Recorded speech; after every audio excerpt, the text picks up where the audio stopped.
Hey guys, welcome back to the commerce guru, जहां हम tough concept को बनाते हैं आप सभी के लिए सुपर इजी। आज का टॉपिक है अकाउंटिंग फॉर पार्टनरशिप फंडामेंटल्स, जो 12th के और बीकॉम के स्टूडेंट के लिए बहुत जरूरी होता है।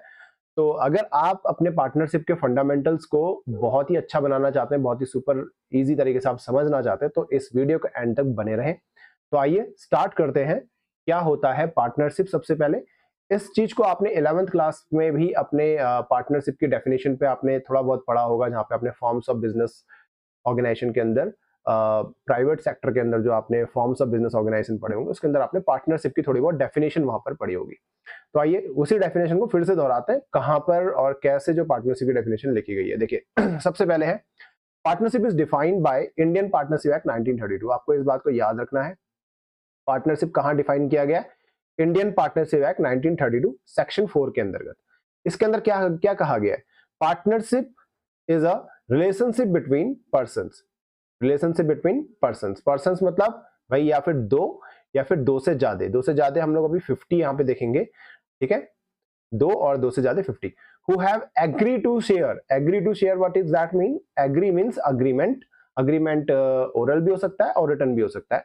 Agree to share the profit of the business carried on by all or any one of acting for all. Carried on by all or any one of acting for all, इसका मतलब है कि हर एक बंदा जो भी उस बिजनेस के अंदर काम कर रहा है, जो भी पार्टनर उसके अंदर काम कर रहा है, वो एजेंट भी है और साथ ही साथ उस बिजनेस का ओनर यानी कि प्रिंसिपल भी है। ठीक है, तो देखते हैं कौन कौन से पॉइंट्स हैं जो कि आपको रिमाइंड में रखना चाहिए, कि जो आपके एग्जामिनेशन पॉइंट ऑफ व्यू के लिए इंपॉर्टेंट भी है। Point two remember, partnership from legal point of view is not separate legal entity. ये बात आप याद रखेगा। लीगल पॉइंट ऑफ व्यू से कोई सेपरेट लीगल एंटिटी नहीं है, not a separate legal entity. और partnership from accounting view point is a separate legal entity. तो इन दो चीजों को आप लोगों ने याद रखना है भाई। लीगल पॉइंट ऑफ व्यू, ठीक है, एक लीगल पॉइंट ऑफ व्यू से सेपरेट लीगल एंटिटी नहीं है, और अकाउंटिंग पॉइंट ऑफ व्यू से सेपरेट लीगल एंटिटी होता है। तो इसके ऊपर 1 नंबर का क्वेश्चन आपका जरूर से यहां से बन सकता है, इसको ध्यान पे रखिएगा। दूसरा पॉइंट, टू और मोर पर्सन। टू और more person means what? Minimum of 2 persons and maximum of company act section, company act 2013, company act 2013 और सेक्शन 464 के अंदर भाई सेंट्रल गवर्नमेंट को ये एम्पावर्ड किया गया है कि भाई आप अपनी तरफ से 100 मेंबर्स तक आप रख सकते हो। तो सेंट्रल गवर्नमेंट ने क्या किया? Central government has prescribed the maximum to be 50। तो आपने ये बात याद रखनी है इसके अंदर पे कि भाई यहां पर आपको minimum 2 members and maximum is 50।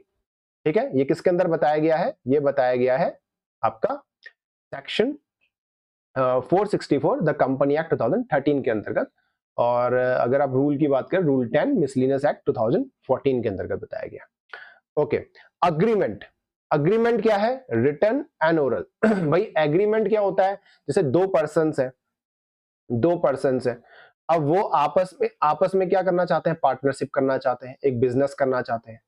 वो क्या करना चाहते हैं? एक बिजनेस करना चाहते हैं, साथ मिलके वो बिजनेस करना चाहते हैं।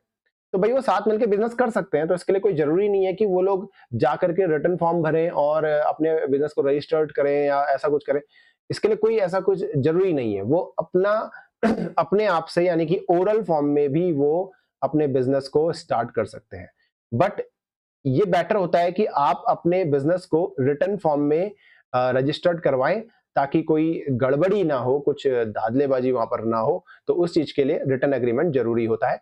और रिटर्न जो एग्रीमेंट होता है, जो रिटर्न एग्रीमेंट होता है, उसको ही बोलते हैं पार्टनरशिप डीड। रिटर्न एग्रीमेंट को क्या कहते हैं? Partnership deed. ये बात आई होप दैट कि आपको समझ में आ गई होगी। एग्रीमेंट दो प्रकार का हो सकता है, written and oral both, but written agreement को क्या बोलते हैं? Partnership deed. Business can be carried on by all or any one of acting for all. That means मैंने आपको पहले ही बता दिया, इसका मतलब म्यूचुअल एजेंसी भी होता है। Partners are agent as well as principal. तो वो एजेंट भी होते हैं और साथ ही साथ बिजनेस के ओनर भी होते हैं। ठीक है, क्वेश्चन है, is it essential to have a partnership deed? बिल्कुल नहीं, बिल्कुल नहीं, कोई जरूरी नहीं है भाई पार्टनरशिप डीड होना। क्यों भाई? अभी तो बोला आपसे अभी तो आपको ये बात समझाई कि भाई रिटर्न एग्रीमेंट जरूरी तो नहीं है, जरूरी नहीं है कि रिटर्न एग्रीमेंट हो, ओरल में भी आप काम कर सकते हो। तो it is not essential but desirable to have a partnership deed. In case partnership deed does not exist, अगर पार्टनरशिप डीड एग्जिस्ट नहीं करती तो क्या होगा? तो हम लोग को provision of Indian partnership act 1932 को अप्लाई करना होगा। और इस एक्ट के अंदर कुछ चीजें, कुछ शर्तें आपको बताई गई हैं। क्या शर्तें हैं वो है भाई share of profit and loss. अगर डीड नहीं है तो प्रॉफिट एंड लॉस इक्वल होगा, इक्वल होगा। चाहे मान लेते हैं दो पार्टनर्स हैं, ए पार्टनर लगा रहा है 1 लाख रुपए बिजनेस के अंदर और बी पार्टनर लगा रहा है 50 लाख रुपए बिजनेस के अंदर, फिर भी प्रॉफिट का डिस्ट्रीब्यूशन इक्वल ही होगा अगर पार्टनरशिप डीड नहीं है तब। In that case interest on capital not allow, कोई इंटरेस्ट ऑन कैपिटल अलाउ नहीं होगा। Interest on drawing not charge, कोई भी इंटरेस्ट ऑन ड्राइंग नहीं चार्ज किया जाएगा। Interest on advance and loan by partner, यानी कि अगर किसी पार्टनर ने बिजनेस को लोन दिया है, बिजनेस को लोन दिया है तो क्या करेंगे? तो वहां पर 6% per annum is to be allow, यानी कि 6%। अगर इंटरेस्ट के बारे में कोई बात नहीं की गई है और इंटरेस्ट के बारे में कोई डिटेल आपको नहीं दी गई है तो आप लोग 6% वहां पर को लेंगे, इस बात का आप ध्यान रखना। रेम्यूनरेशन, कोई भी रेम्यूनरेशन अलाउडेड नहीं होगा। रेम्यूनरेशन का मतलब होता है सैलरी, कमीशन, जो भी उनको मानदंड दिया जाता है उसको रेम्यूनरेशन बोलते हैं, और कोई भी रेम्यूनरेशन अलाउ नहीं होगा। Admission of a partner, new partner can not be admit unless all partner agree to it. अगर भाई कोई भी पार्टनर, जैसे मान लेते हैं आपका 3 पार्टनर्स हैं, A B and C, 3 partners हैं और सी चाहता है कि भाई वो अपने फ्रेंड डी को बिजनेस के अंदर लेके आए, लेकिन भाई यहां पर बी अग्री हो गया। बी क्या हो गया? बी अग्री हो गया। सी तो पहले से ही अग्री है, लेकिन ए जो है वो एग्री नहीं हो रहा, तो इसको अलाउ नहीं किया जाएगा बिजनेस के अंदर एंटर होने के लिए, डी को अलाउ नहीं किया जाएगा। New partner can not be admitted unless all partner agree to it. ठीक है, चलिए आगे बढ़ते हैं। Distribution of profit among the partners, profit and loss. तो बेटा ध्यान से समझना, distribution of profit among the partners, profit को बांटने के लिए प्रॉफिट एंड लॉस एप्रोप्रिएशन बनाया जाता है। चलिए मैं आपको एक चीज बताना चाहूंगा यहां पर, जब आपने पढ़ा था सोल प्रोप्राइटरशिप, इससे पहले आपने 11वीं क्लास में सोल प्रोप्राइटरशिप पढ़ा था, उसमें आपने सबसे पहले क्या बनाया था? उसमें आपने सबसे पहले जर्नल एंट्रीज बनाई थी, उसके बाद आपने लेजर अकाउंट बनाया था, उसके बाद आपने क्या बनाया था? ये जर्नल एंट्री रिकॉर्डिंग होता है, ये क्लासिफिकेशन होता है, फिर उसके बाद समराइजिंग करते हैं। लेजर के बाद क्या बनता है? ट्रायल बैलेंस बनता है, ट्रायल बैलेंस बनता है। उसके बाद क्या बनता है? ट्रायल बैलेंस के बाद क्या बनता है? ट्रेडिंग अकाउंट बनता है। इसके बैलेंस से ट्रेडिंग अकाउंट बनता है। ट्रेडिंग अकाउंट में gross loss and gross profit आता है। आपको थोड़ा सा रिमाइंड करा दूं, ग्रॉस प्रॉफिट एंड या फिर ग्रॉस लॉस आता है। और इसके बाद क्या बनाते हैं? इसके बाद बनाते हैं profit and loss account. Profit and loss account बनाया जाता है। प्रॉफिट एंड लॉस अकाउंट में नेट प्रॉफिट और नेट लॉस को निकाला जाता है। नेट प्रॉफिट और नेट लॉस की कैलकुलेशन की जाती है। उसके बाद आपका बनता है बैलेंस शीट। उसके बाद बनता है बैलेंस शीट।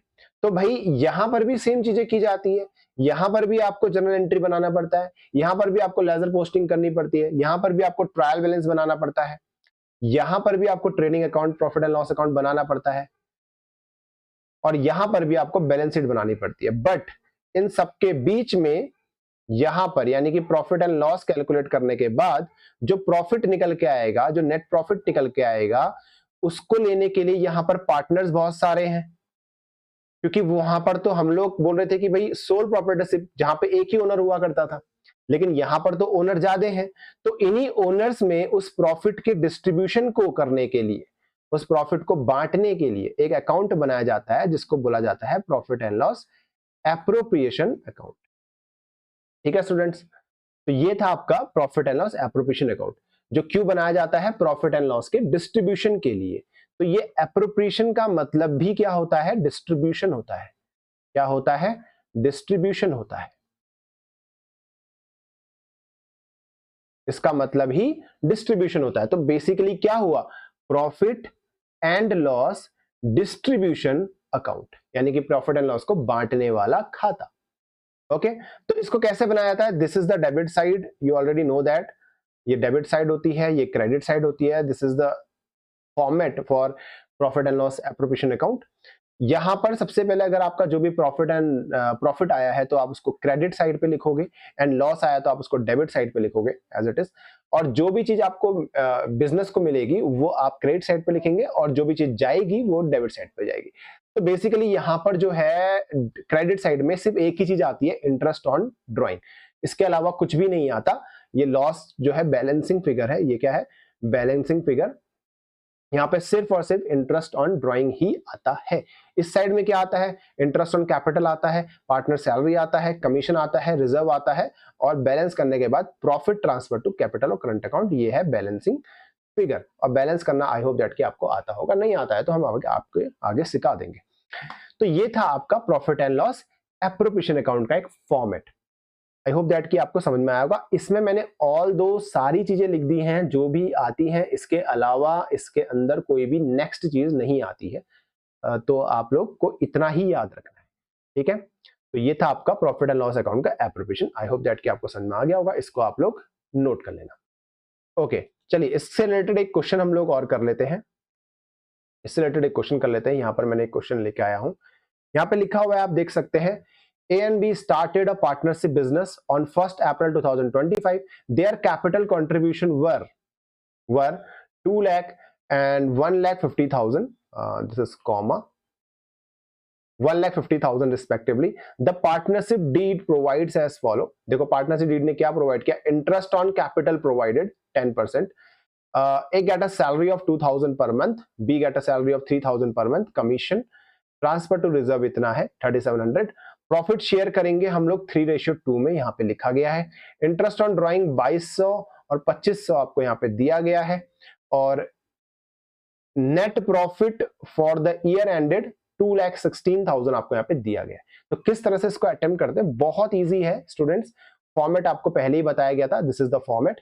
अब देखिए क्या लिखेंगे, सबसे पहले हम क्या लिखेंगे, ये वाला था आपका लॉस, ये वाला था आपका लॉस, और ये था आपका प्रॉफिट। तो हम लोग को यहां पे आ रहा है profit, the net profit is 2,16,000। तो यहां पर हम लोग लिख देंगे 2,16,000, इजी। अब उसके बाद यहां पर आगे बोला गया इंटरेस्ट ऑन ड्रॉइंग। अब इंटरेस्ट ऑन ड्रॉइंग आपको यहां पे साफ साफ दिया गया है, interest on drawing amounted 2,200 and 2,500 for B. तो ए का है भाई 2,200 और बी का है यहां पर 2,500। दोनों को प्लस करके हम बाहर लिख देंगे 4,700, ठीक है। उसके बाद आपको यहां पर आप चले जाते हैं क्रेडिट साइड में। क्रेडिट साइड में सबसे पहले जो हेडिंग है वो है इंटरेस्ट ऑन कैपिटल की। तो इंटरेस्ट ऑन कैपिटल यहां पर आप देख सकते हैं 10% पर एनम बोला गया है। तो 10% पर एनम कैसे निकालेंगे भाई, बहुत ईजी है, ए का अलग निकालेंगे, बी का अलग निकालेंगे। तो ए का देखिए बेटा, यहां पर आपको 2 लाख दिया गया है, यहाँ पे आप देखेंगे 2 लाख आपको कैपिटल दी गई है, दिस इज इट 2 लाख, और बी की आपको दे रही है 1.5 लाख। तो इनका हम लोग को निकालना 10%। तो कैसे निकालते हैं भाई, बहुत ईजी है भाई, 2 लाख का 10%, ठीक है ना, कितना आ जाएगा भाई, 20,000 आ जाएगा। ऐसी 1.5 लाख का 10% कितना आ जाएगा भाई, 15,000 आ जाएगा। तो बहुत ईजी। तो यहां पर हम लिख देंगे ए के उसमें कितना लिख देंगे 20,000,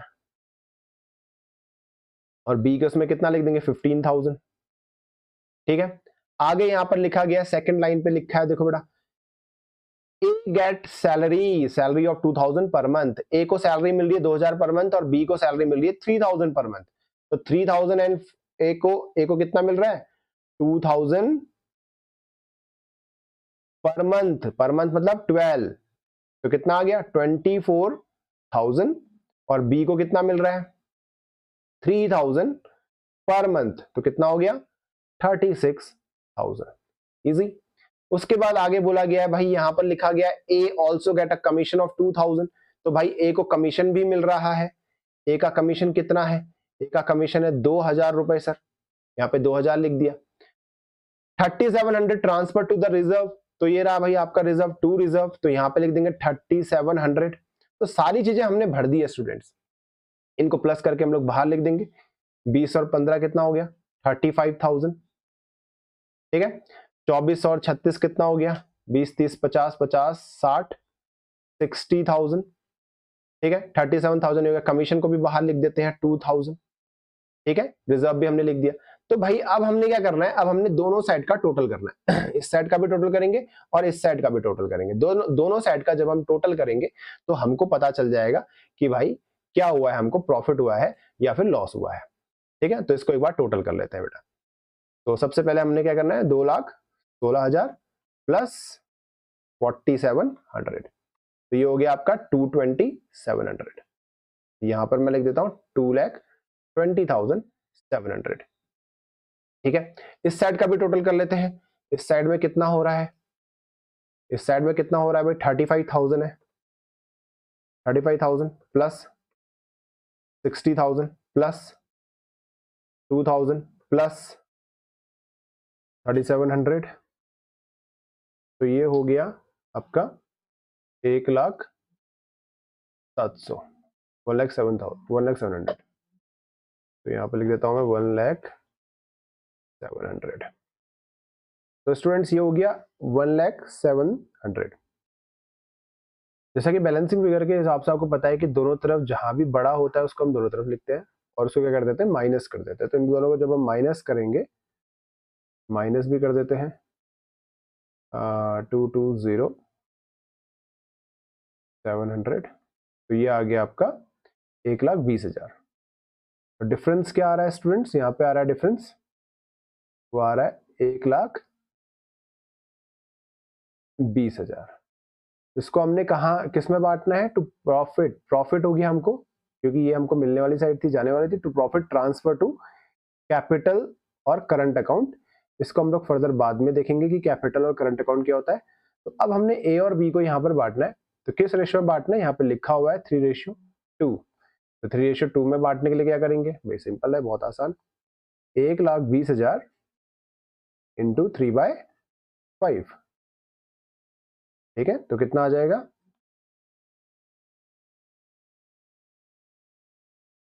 1,20,000 डिवाइडेड बाय 5 इंटू 3, तो ये आ गया 72,000। 72,000। और ऐसे ही करके दूसरा कितना आ जाएगा, उसके लिए कर देंगे 24,000 मल्टीप्लाई 2, तो आ जाएगा 48,000।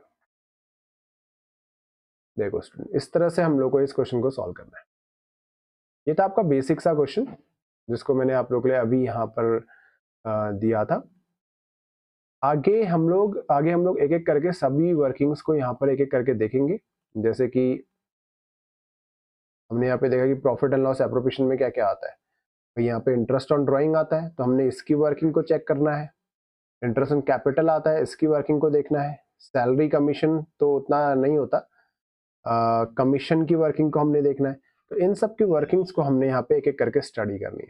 तो आगे देख लेते हैं यहाँ पर आपके लिए। सबसे पहले हम लोग स्टार्ट करेंगे इंटरेस्ट ऑन पार्टनर्स ड्राइंग से स्टूडेंट्स। तो इंटरेस्ट ऑन पार्टनर्स ड्राइंग, तो सबसे पहले ड्राइंग का मतलब क्या होता है? Drawing means the amount withdrawn in cash और इन काइंड, यानी कि पैसे में या किसी और वस्तु में जब भी कोई अमाउंट को विड्रॉल किया जाता है पार्टनर के द्वारा फॉर पर्सनल यूज, उसको ड्राइंग बोली जाती है। इसकी जनरल एंट्री क्या होती है स्टूडेंट? जनरल एंट्री आपने याद कर लेनी चाहिए। पार्टनर्स कैपिटल अकाउंट और current account debit to interest on drawing, और interest on drawing account debit to profit and loss appropriation account. क्योंकि प्रॉफिट एंड लॉस के कहाँ लिखा होता है आप लोगों ने देखा ही है। प्रॉफिट एंड लॉस के कहाँ पर लिखा होता है? ये लिखा होता है प्रॉफिट एंड लॉस के क्रेडिट साइड में। ठीक है, तो एंट्री क्या होगी आप लोग देख सकते हैं। ठीक है student, interest on drawing to profit and loss appropriation account. आगे हम लोग बात करते हैं कैलकुलेशन, किस तरह से इसकी कैलकुलेशन करेंगे। तो स्टूडेंट्स दो प्रकार से हम लोग अगर ड्राइंग को बांटें तो उसको दो प्रकार से बांट सकते हैं। एक होता है रेगुलर बेसिस पे, इरेगुलर बेसिस पे। यानी कि रेगुलर बेसिस पे यानी कि जैसे मान लेते हैं एक पार्टनर है जो कि क्या कर रहा है, जो कि रेगुलर बेसिस पे यानी कि हर मंथ के, यानी कि जैसे जनवरी पे उसने 1 जनवरी को 5,000 रुपए निकाल लिए, हर मंथ के बिगिनिंग पे जैसे निकालता है, 2 तारीख को निकाल दिया फिर 5,000, मार्च में निकाल दिया फिर 5,000, तो हर महीने की 1-1 तारीख को वो विड्रॉल करते जाता है। इसको क्या बोलते हैं, रेगुलर बेसिस।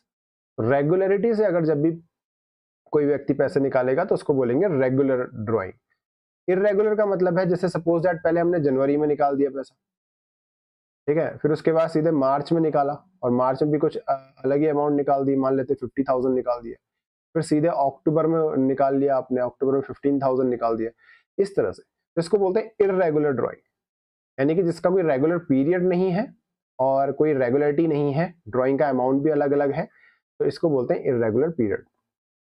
ठीक है स्टूडेंट्स, तो इन दोनों प्रकार की ड्राइंग के लिए हमने अलग प्रकार से कैलकुलेशन करनी पड़ती है।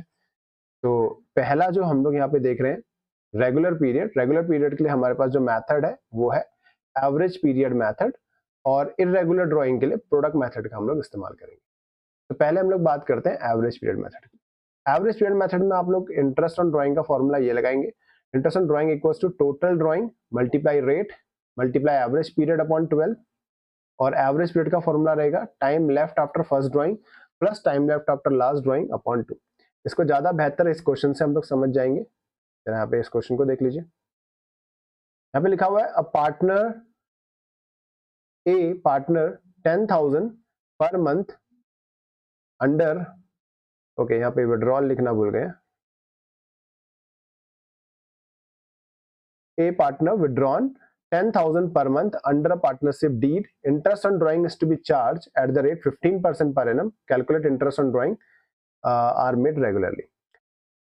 अगर उसने इन the beginning of each month निकाला तो क्या करेंगे, in the end mid of each month निकाला या एंड ऑफ ईच मंथ निकाला तो क्या करेंगे। तो सबसे पहले मैं फर्स्ट वाला सॉल्व करके आपके लिए रखता हूँ यहाँ पे। तो इंटरेस्ट ऑन ड्राइंग का आपने यहाँ पे फॉर्मूला अभी थोड़ी देर पहले ऊपर देखा है, total drawing multiply rate multiply average period upon 12। तो सबसे पहले यहाँ पे देखेंगे टोटल ड्राइंग क्या होता है। टोटल ड्राइंग कितना है, 10,000 पर मंथ बोला गया है, तो 10,000 मल्टीप्लाई 12 तो कितना हो गया, 1,20,000। ठीक है स्टूडेंट, आगे हम लोग देखते हैं रेट। अब रेट क्या है भाई, रेट हमको 15% पर एनम गिवन है, दिस इज इट, यहां पर है वो। और उसके बाद एवरेज पीरियड की बात कर लेते हैं। अब एवरेज पीरियड जब हम लोग बोल रहे हैं तो एवरेज पीरियड के लिए आपका फॉर्मूला क्या है, एवरेज पीरियड के लिए फॉर्मूला है time left after first drawing. क्या है formula, time left after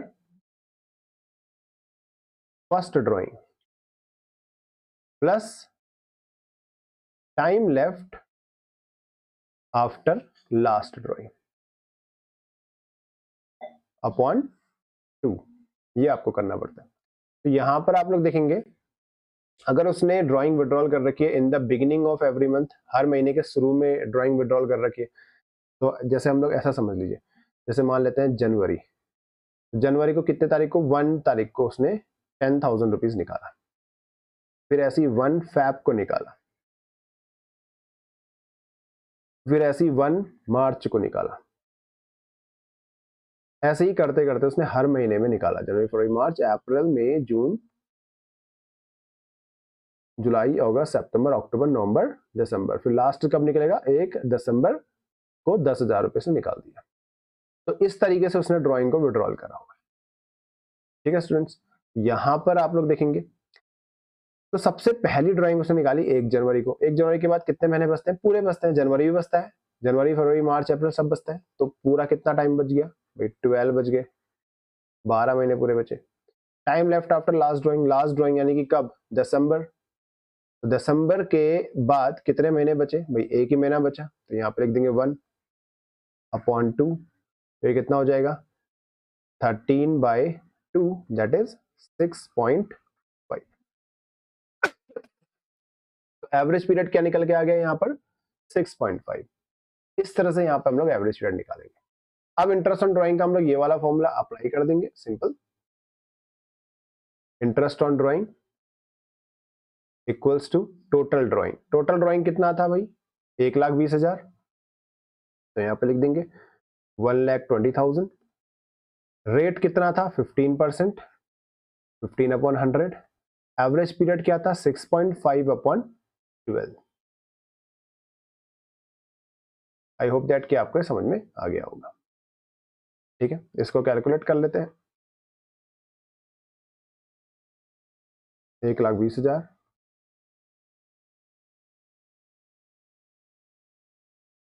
multiply 15 divided by 100 multiply 6.5 divided by 12। ये आ गया आपका 9750। इस तरह से आपने इंटरेस्ट ऑन ड्राइंग निकालना है in the beginning of each. Mid के लिए हम लोग बात कर लेते हैं। मिड में क्या करेंगे? सेकंड पॉइंट, फिर से वही interest on drawing, total drawing multiply rate upon 100 multiply average period upon 12। तो यहां पर टोटल ड्राइंग क्या होगा? सेम होगा भाई, 10,000 हर महीने निकाल रखा है उसने। 10,000 उसने हर महीने निकाल रखा है। कब तक निकाला? 12 महीने तक निकाला भाई, 1,20,000। ऐसी रेट कितना दिया हुआ है? 15% गिवन। और एवरेज पीरियड की बात कर लेते हैं। Time left after first drawing, तो पहली ड्राइंग कब होगी? यहाँ पर 15 तारीख को हो जाएगी, 15 तारीख को। तो इसके बाद कब कितने महीने बचे? इसके बाद पूरे 11 महीने तो ये बच गए आपके नीचे के, और आधा महीना बचा, तो 11.5 महीने यहाँ पे बचे। तो यहाँ पे हम लिखेंगे 11.5 plus time left after last drawing. Last drawing कब होगी भाई? दिसंबर 15 को। तो कितना टाइम बचा भाई? आधा महीना बचा। तो यहाँ पे लिख देंगे 0.5 divided by 2, that is 12/2, 6 month. तो इंटरेस्ट ऑन ड्राइंग कैसे निकलेगा? टोटल ड्राइंग कितना है भाई? 1,20,000। रेट कितना है? 15%। और एवरेज पीरियड क्या आ रहा है? 6/12। इस तरह से आप लोग ड्राइंग निकाल देंगे। तो ये आ गया 1,20,000 multiply 15 divided by 100 multiply 6 divided by 12। ये आ गया आपका 9,000। तो मिड का आ गया 9,000। ऐसे ही एंड की बात कर लेते हैं। एंड में क्या हो जाएगा? टोटल ड्राइंग तो सेम रहेगी 1,20,000। रेट आपका सेम रहेगा 15%। एवरेज पीरियड की बात कर लेते हैं। यहां पर आपको ध्यान देना चाहिए, एवरेज पीरियड की बात कर लेंगे तो सबसे पहला जो है उसने सबसे पहली ड्राइंग कब निकालोगी? 31 जनवरी को। 31 जनवरी के बाद कितने महीने बचे? 11 मंथ बचे। फरवरी, मार्च, अप्रैल, मई, जून, जुलाई, अगस्त, सितंबर, अक्टूबर, नवंबर, दिसंबर। फिर लास्ट ड्राइंग 31 दिसंबर में निकाली होगी। उसके बाद पूरे के पूरे कितने महीने बचे भाई? 11 महीने बचे। लास्ट ड्राइंग के बाद कितने महीने बचे? 0 बचे। तो यहाँ पे 0 लिख देंगे। तो कितना हो गया? 11/2, दैट इज 5.5। ठीक है, तो इंटरेस्ट ऑन ड्राइंग कैसे निकलेगा? Total drawing 1,20,000 multiply 15/100 multiply 5.5/12। इसको कैलकुलेट कर लेते हैं। 1,20,000 multiply 15 divided by 100 multiply 5.5 divided by 12। ये आ गया आपका 8250। तो ऐसे करना है स्टूडेंट्स इंटरेस्ट ऑन ड्राइंग को कैलकुलेट। बट ये सिर्फ रेगुलर पीरियड के लिए है। एवरेज पीरियड मेथड हम लोग इसमें अप्लाई करेंगे। रेगुलर ड्राइंग अगर हम लोग निकाल रहे हैं, इरेगुलर बेसिस में जो यूज करेंगे वो हम यूज करेंगे प्रोडक्ट मेथड। एक बार इसको भी देख लेते हैं। प्रोडक्ट मेथड के लिए क्या करते हैं? तो स्टूडेंट इसके लिए यहाँ पर मैंने क्वेश्चन रखा हुआ है, interest in the partnership, partner in a partnership, partner are charge interest on drawing 15% per annum during the year. इसमें आपने इस तरीके से ड्राइंग निकाली अलग अलग टाइम पीरियड में। ठीक है, इसके लिए आप क्या करोगे? यहाँ पर प्रोडक्ट मेथड के अंदर आपने एक टेबल बनाना है। तो आप सबसे पहले डेट लिखोगे, फिर यहाँ पे अमाउंट लिखोगे, फिर यहाँ पे टाइम लिखोगे या मंथ लिख लो आप, फिर यहाँ पे प्रोडक्ट लिख लो, क्योंकि हमने अलग अलग सबका प्रोडक्ट करना पड़ेगा।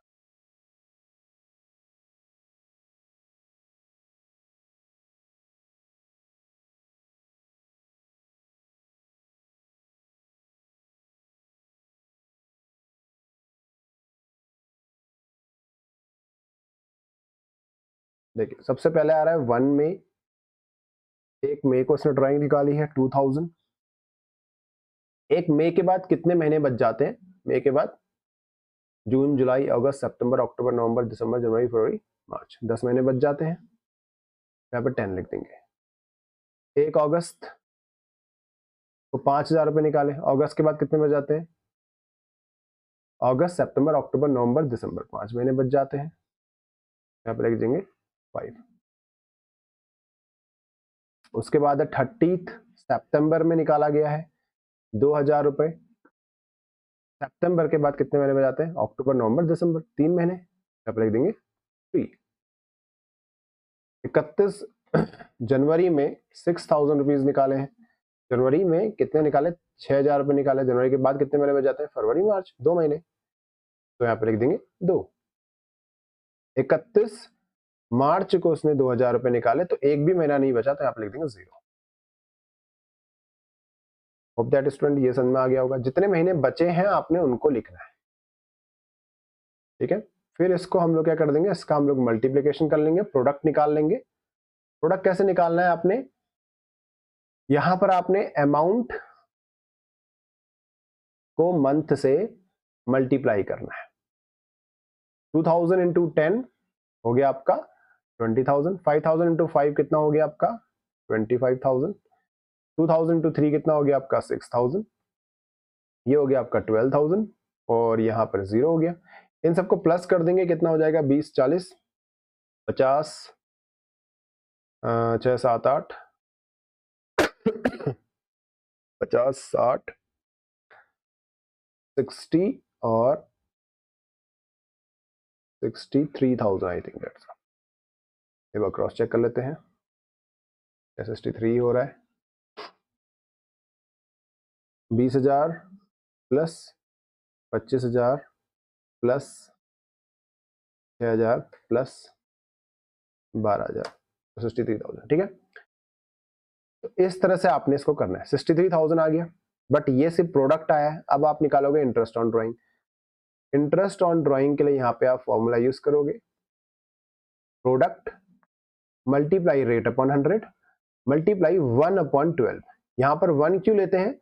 1 इसलिए लेते हैं क्योंकि मंथ हम लोग ऑलरेडी यहाँ पर इंक्लूड कर चुके हैं। मंथ हम लोग ऑलरेडी यहाँ पर क्या कर चुके हैं? इंक्लूड कर चुके हैं। दैट्स वाई हमको मंथ लेने की जरूरत नहीं है, इसलिए हम लोग यहाँ पे क्या लेते हैं? 1 लेते हैं। प्रोडक्ट कितना आ गया आपका? 63,000।